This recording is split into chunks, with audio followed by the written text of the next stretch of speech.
Michael Church, Crawl Space Ninja. Today I'm going to share with you 10 things that you should do inside your home or your office to improve indoor air quality. And if I left something out and you all have anything that you want to share, make sure you put it in the comments below. Stay tuned.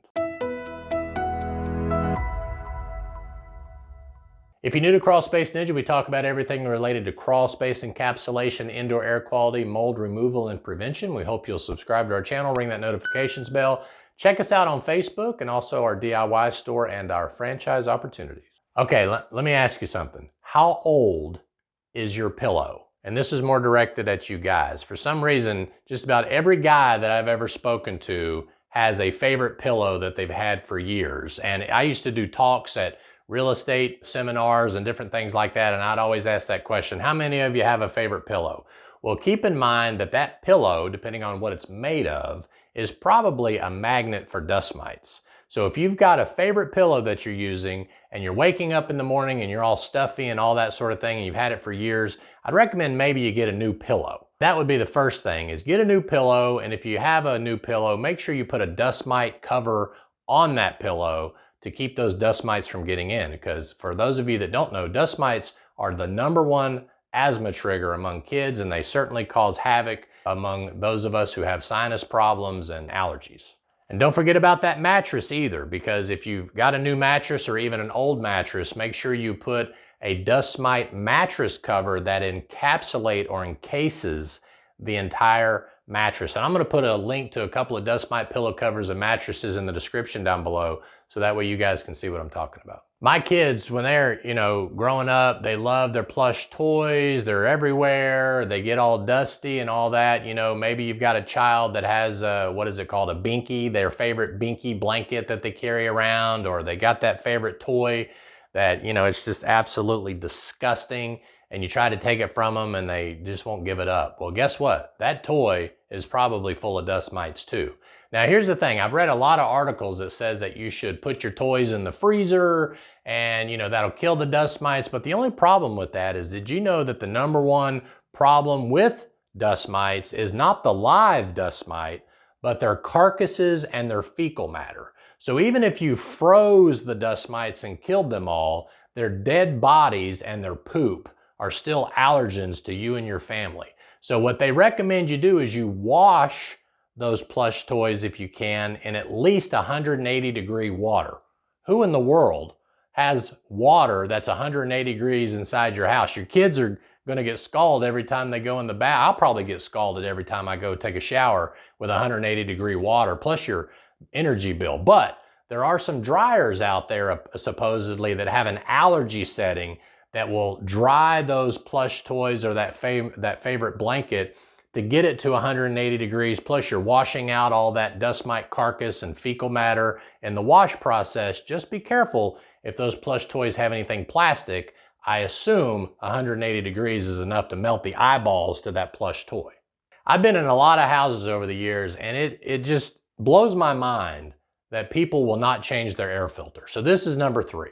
If you've got a central heating and air system, make sure you're changing the air filter regularly. Okay, so I get that question like, how often should I change my air filter? Well, as often as needed. And what I mean by that is someone living by themselves is not going to have as much dust production as someone who's married with 5 kids and you got a ferret and bunnies and dogs and chipmunks running around inside the house, okay? So that person's going to need to change their air filter more often than the older person that maybe lives by themselves, all right? So watch your air filter, make a reminder in your phone to go off every 30 to 45 days, check it every 30 to 45 days, and it should give you an idea of how often to change that air filter. Another tip about air filters is when you install that air filter, you don't want the highest MERV rated air filter, and you don't want the lowest blue fiberglass filter. You want somewhere in between, because those blue fiberglass filters don't really catch anything. The high MERV rating filter can actually put a strain on your HVAC blowers and fans, okay? So normally your HVAC company doesn't want you to install those either. So try to go somewhere in the middle, maybe a MERV 6 to a MERV 8, but then take some painter's tape or something like that and tape where the cardboard filter meets the metal frame of the HVAC return, and that way you'll keep air from getting around the filter so that all the air will actually go through the filter. So you can use a lower MERV rating if you do something like that, because you're going to cause more air to get through the filter and it'll catch more stuff before it has a chance to recirculate back into your living space. If you're keeping track, this is number 4. Recommend you get your ducts cleaned. If you've never had your ducts cleaned, please get them cleaned. Also, make sure that your HVAC system is air sealed properly. Have that filter replaced every 1 to 3 months typically is recommended.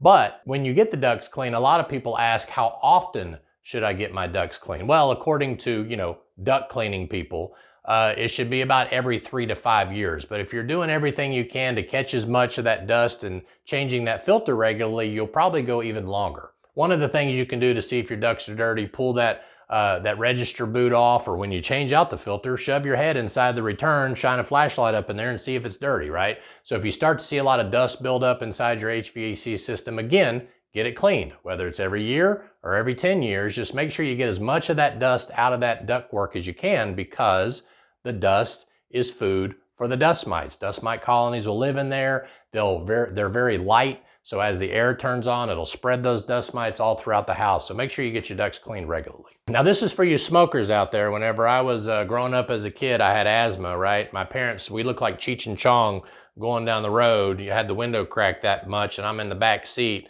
sucking in that secondhand smoke. By now, we all know that smoking is bad for you. Secondhand smoke is bad for you. So if you are a smoker, not here to judge. I used to smoke myself. Thank God I was able to quit. But try to smoke outside. Don't smoke in your car. Smoke outside the building. Go not just by the door, go quite a bit away from the building, and all of that nicotine and tar and all that stuff won't creep into your house. So that's another way to improve your indoor air quality. Okay, number 6, if you're a big plant lover, okay, because there are articles out there that say putting a lot of plants inside your home will improve your indoor air quality. But here's what I want you to not do. Don't overwater your plants. Because if you spill the water on the floor, I've seen hardwood just destroyed around a planter, right? Because they're overwatering and it's getting all over the hardwood. Or if you got carpet, that padding is absorbing that excess water. But also the soil itself has a lot of water in it. And what does that water want to do? It wants to evaporate into high humidity. If you want to know why high humidity is a bad thing, we did an essential guide to humidity control. And we'll be sure to put a link to that down below. But make sure you don't overwater your indoor plants, and that should help improve your air quality. Speaking of humidity, are you controlling humidity in that basement, crawl space, attic, garage, whatever? That's very, very important. High humidity is just horrible on you and your home. High humidity causes dust mites and bacterias and mold to grow out of control. Low humidity causes sinus infections and different things like that. Again, I'm going to mention that essential guide to humidity control that you can check out in the description to learn more about that. But have a dehumidifier installed in those wet areas of your home to control humidity all year. The 8th thing I want to recommend to improve indoor air quality, this is more of a gauge of should you improve indoor air quality, is to get your home tested for molds, VOCs, and also radon. Radon is the #1 cause of lung cancer among non-smokers, all right? It's a huge problem in the United States. It's really bad around mountainous areas like the Rockies. I hear it's really bad up in Maine. It's obviously bad here in the Smokies, in Tennessee, and up through North Carolina. Radon is a huge problem. Now, our state actually does a free radon test kit that you can get in Tennessee. But if you can't get access to one, then we recommend you buy a radon test kit or perhaps a radon monitoring system. They make some electronic ones that you can install, and it'll keep constant tabs on the radon levels in your home. Or of course, you can hire a home inspector if you're buying a home or selling a home to check it for radon. But the other thing is VOCs. VOC is volatile organic compounds. Those are things that your carpet off gases, that new car smell that we all love so much, any kind of adhesive paints, anything like that off gases a VOC, and especially new construction. OSB is a lot of glues and different things that can off gas. So if you're really sensitive, maybe you're an asthmatic or you got a lot of issues, chlorine in a closed pool. If you go to stay at a hotel or something like that, you walk into the pool room. So watch out for VOCs and of course mold. If you've got a potential mold problem, do a surface test in non-living spaces like a crawl space. They could do a viable or a non-viable surface test, and then they can do an air quality test in the living space or maybe in that finished basement where they compare the outside mold levels to the inside mold levels, and that'll be a good indication of whether you have an indoor air quality problem, and then come up with a way to correct those problems that you might have. Speaking of VOCs, number 9 is try to eliminate all those harmful chemicals that we've grown up with, you know, bleaches and different things like that. Whenever bleach comes in contact with an organic material, it off-gasses trihalomethane and chloroform, okay? One of the better products to use for cleaning countertops and your shower and different things like that is hydrogen peroxide-based products, because when peroxide off-gasses, it off-gasses H2O, which is humidity, and O2, which is oxygen. I would much rather breathe those two than chloroform and trihalomethane. So watch those cleaning products. If you can invest in a greener cleaning product that's out there, I'm not endorsing anything, but you can, you know, do some searches online and find some good green cleaning products that are great for you and your family. The last thing I want to recommend, which is actually what got me involved in the pursuit of good indoor air quality inside my home. Remember I mentioned I had asthma as a kid, and I wanted to help my kids grow up asthma-free the best I could. I invested in a great indoor air purifier, okay? So there's a lot of air purifiers on the market, but there's not that many great ones, okay? You want one that will ionize the air, perhaps have an ozone option for odors if you want to destroy a horrible cat smell or something like that. Ozone is not, you know, as bad as everybody makes it out to be if it's in a small dose or a controlled level. Now in California, they've totally banned ozone producing products, which I understand you can't get them there, but also look for something that's got like a radiant catalytic type of ionization, a photon cell ionization or something like that. So that way it's creating active purification that's going out into the environment and destroying germs and bacteria and viruses versus just another filter to pull air to. So it's okay to do a filter purifier combination, but make sure you've got something that's designed for large areas. If you can do 1,000 square feet air purifier or something like that,